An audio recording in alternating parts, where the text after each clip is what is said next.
This is the Sony Xperia 1 Mark II, Sony's best phone for the year. It has sleek lines, slim and elegant profile, and it's narrow so you can easily grip it with just one hand. But make no mistake, it's all about that camera.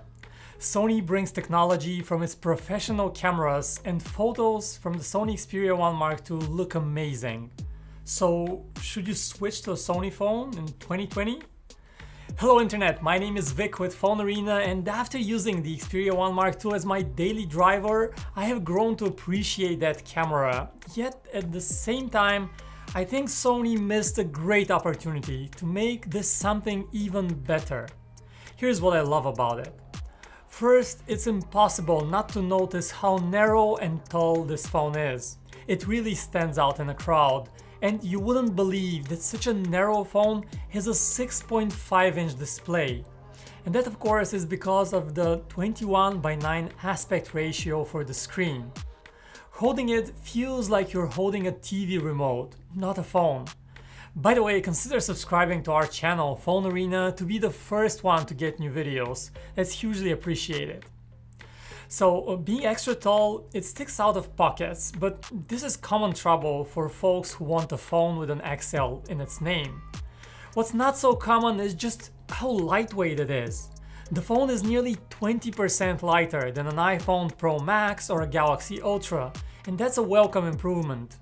It uses aluminum for the frame and glass on both sides, so it looks stylish, and build quality is not quite perfect. Knock it and the phone feels hollow on the inside. Not a deal breaker, but something you notice.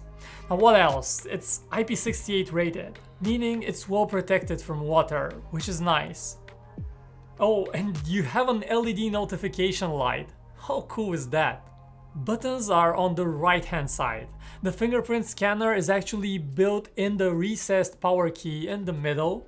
The volume keys are just above it, and you have a dedicated camera shutter button, a signature Sony touch. Such a position makes it harder to press and just find by touch, but that's a necessary compromise because of that fingerprint reader. The other buttons also don't feel quite as clicky and responsive as on rival phones. So what about that fingerprint scanner? Honestly, I don't like the position. That's a personal opinion, but here are my reasons. First, that's where my thumb is when I put the phone back in my pocket. This means that every time I put it back, I'm not quite sure if I haven't accidentally unlocked the phone while putting it back. And the few times I did unlock it just by accident and it stayed unlocked in my pocket. Second, it's combined with the power key, so you can not just press it once to see your lock screen, you risk unlocking the phone directly. Now you'll learn to live with that though, and the sensor works accurately most of the time. But it's not quite perfect.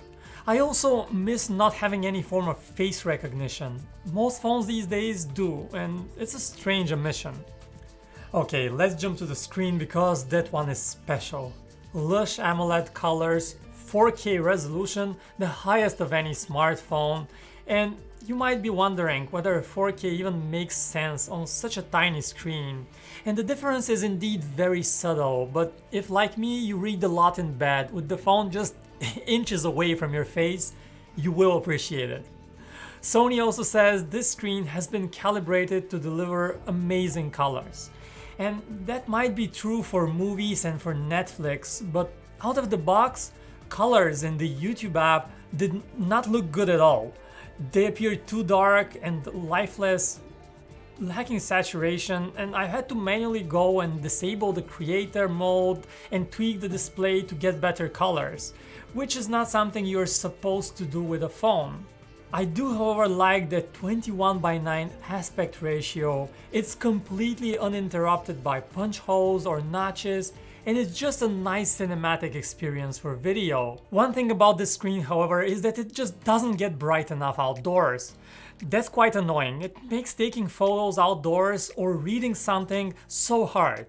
We measured the maximum brightness of all phones that we test, and the Sony scored maximum brightness level of 539 nits, while the iPhone 11 Pro Max, for example, scored 802 nits. That's nearly 50% higher brightness, and you can tell. auto brightness on the Sony also doesn't work as well as on Galaxy phones or iPhones. The phone is slow to respond to changing light. And oh yeah, no fast refresh rate here either. I would have loved to have at least a 90 Hz option, but alas, Sony didn't include that. One more thing that's been driving me crazy with the Xperia here is the haptic feedback. The vibration motor here is just too weak, nothing like the amazing vibration you get on Google Pixels or the Taptic engine on iPhones. This doesn't sound like a big deal, but if your phone buzzes all day with notifications, you quickly notice it. Okay, but what about the performance? The phone comes with the powerful Snapdragon 865 chip, 8GB of RAM, and a whopping 256GB of onboard storage, which is double than on most phones, which is really impressive. And you also have removable storage via microSD cards. The phone runs well, it's fast, it runs without much of a hiccup. I played Call of Duty Mobile, which comes pre-installed on the phone, and it all runs well, but I did notice that the phone runs quite hot, and sometimes even with casual use the phone got too hot. I was also surprised to see a warning that the phone may overheat with 4K video recording. It hasn't shut down on me, but it definitely gets a bit hotter than other phones. So what about the user experience? Sony is known to leave Android pretty much as it is, clean software. And that's mostly good, as there is no bloatware, no duplicate apps. But some important features are missing and bugs haven't been ironed out completely. For example, while scrolling through my Facebook newsfeed, music from Spotify would constantly be buggy and interrupt. There is no way to set dark mode, for example, to turn on automatically at night as it should. There is no native screen recording feature, and the gesture navigation was buggy, especially in landscape view. And I had to switch back to using the button navigation. Now the major added feature by Sony here is called Side Sense, which is supposed to work with a double tap on the side of the screen or a swipe up and down along the side. But it simply refuses to work most of the time, as you just saw, or works when you don't expect it. Of course, none of these things is a deal breaker. You can easily disable Side Sense and just use the phone as regular. But you don't see these kind of issues on other phones, and we can and should expect better out of a phone that costs as much as this here Xperia. Next up, let's talk about the camera. This one is interesting. I already told you that I love the images that you can capture here. They're truly something special. Oh, the camera app. The different modes are positioned in weird bubbles. There is no automatic night mode, and just try zooming with the camera app. You can only zoom 3 times. Well, that's strange. Most phones can go to at least 10 times zoom. Here's the trick.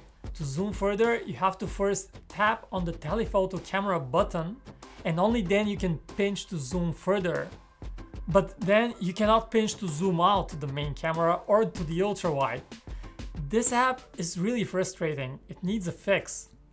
You also have the Pro apps here, one for photos where you can manually tweak ISO, shutter speed and other manual controls, and one for videos where you can apply custom looks and again have full manual control.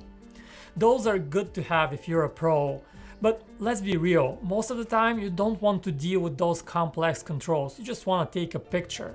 Anyway, what's cool with this camera is that it has excellent autofocus, just like Sony dedicated cameras. It locks onto your eyes if you're closer or onto your face if you're a bit further away and stays in focus. It's honestly kind of magical and quite useful, especially if you're shooting sports or action shots. But the images, other phones definitely should take notes. Colors here are beautiful. Not overly saturated as on many other smartphones. Detail is plentiful without any sign of artificial over-sharpening. Photos just look great. And you have that dedicated camera shutter button if you prefer using that. And that selfie camera that is often overlooked is absolutely brilliant here as well. Incredibly crisp detail, sharp images with impressive colors. Love, love, love all of that. So in low light, the quality does drop a little bit, and Sony doesn't have automatic night mode, so you have to manually turn it on for shots, which quickly gets annoying. Quality at night is not quite as good as with most rivals though. And for videos, you get 4K video recording, which has the same beautiful colors as the photos, fast autofocus, works well. Finally, let's talk battery. The Xperia 1 Mark II features a 4000 mAh battery, smaller than other big phones. The Galaxy S20 Plus has a 4500 mAh battery, and the Ultra has a 5000 mAh battery cell. But the Sony still lasts a full day quite easily in real life. I averaged around 6 hours of screen time, and on our detailed battery test, the phone lasted 9 hours for YouTube video streaming, on par with the iPhone 11 Pro Max and just slightly behind OnePlus phones. Yes, Samsung phones last a bit longer, but Sony beats the Google Pixel 4 XL and the regular iPhone 11 on this test. Interestingly, on our web browsing test, the phone scored way below the average, so if you browse and read a lot online, expect your battery to die faster.